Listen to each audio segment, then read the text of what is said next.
Hello po, Sir GB and Sir James. Ayan, Sir James and Sir GB. How does it feel na finally you're in the mainstream na, in the movie na, you're being part of this Ako muna amazing kasi film?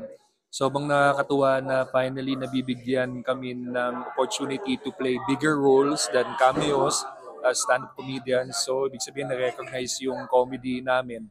So, very grateful. At sana mag-translate ito sa mga movies and pag pinanood yung pelikula. Natutuwa din kami kasi itong mga kasama namin sa movie, mga nakakasama na rin namin sila hindi lang sa movie. Nanonood din sila ng shows namin. Kami nanonood din kami ng Rock of Ages. Si Direk nakukuha kami sa mga commercial. So, hindi na bago yung pakiramdam nung pumasok kami sa set. Kasi mga kaibigan na rin namin, mga tropa. Tsaka kaya yung mga kwentuhan off stage or off cam, sobrang natural, talagang cancelable. Cancel. Yung sa backstage. Oo, backstage. Pelikula. Dito pala sa media ko nakakatawa na talaga. Like, grabe. No? Guys, Talagang thank lahat you. kami, then what more pa kaya sa movie, di ba?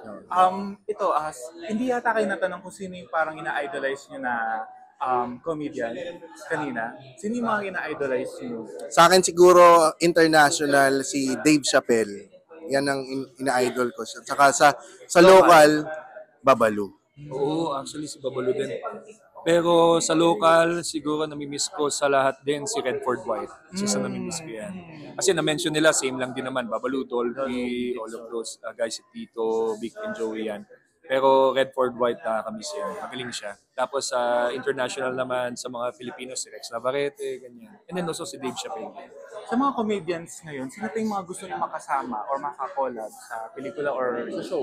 Siyempre si Michael B. Gusto mo din makatrabaho yan, di ba? Michael B, Vic Soto. So, sana pag nagkaroon ng ganong klaseng, kahit Vice Ganda.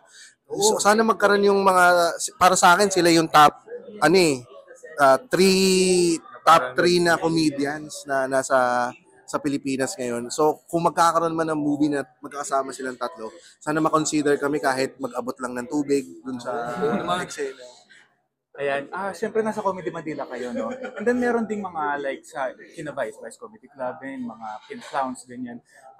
Kamusta yung, may tension ba sa mga fans? Or iba kasi yung niche nyo, iba rin niche nyo. Yes. Pero same comedy. Like, may labanan ba or ano? Wala naman. Ang maganda is that sa comedy kasi, yung taste mo for comedy, medyo iba sa iba. Magkakaiba, kumbaga. So sa Comedy Manila, we were able to get yung audience namin that enjoys this kind of comedy. And then sila, Vice, they have their own comedy audience. And nag-interchange. Kasi ang comedy naman kasi is para siyang iba't ibang klaseng Putahe. Putahe. So parang lahat enjoyable, depende sa taste mo. So, Natutuwa lang kami ngayon na nakakakuha na rin kami ng market share. oo, kasi dati 5 tao nanonood, 2, minsan di ba para manood ng comedy. Pero ngayon talaga people are here to watch. So, willing to pay to watch. Ayan, lalo na sa movie na kayo, no? Ano pa yung dream role nyo na gusto nyong ma-portray?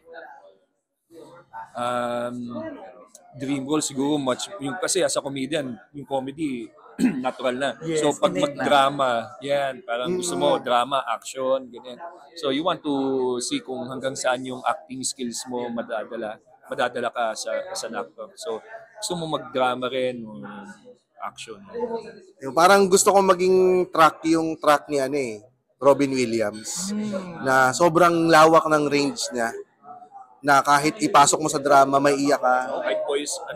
Kahit voice acting kaya ni Robin Williams. Adam Sandler, ganun din pumasok. Ang naiyak nga akong pelikula, yung Click Comedy movie siya pero naiyak Si ako. Lomo yung dede na tumatakbo. Oo, sana. Nakakaiyak. Nakakaingit. I invite everyone to watch this. Sabay tayo. Yan. Hi! 1, 2, 3. Manood po kayo ng 10 Utos kay Josh. January 29 na po at sana tumagal to ng second week, third week, fourth week dahil sigurado ako mas maraming Pilipino at maraming audience ang dapat makapanood nito dahil importante tong pelikulang to. Tama po. Dahil importante dahil nandito po kami sa pelikula ito. Thank you po.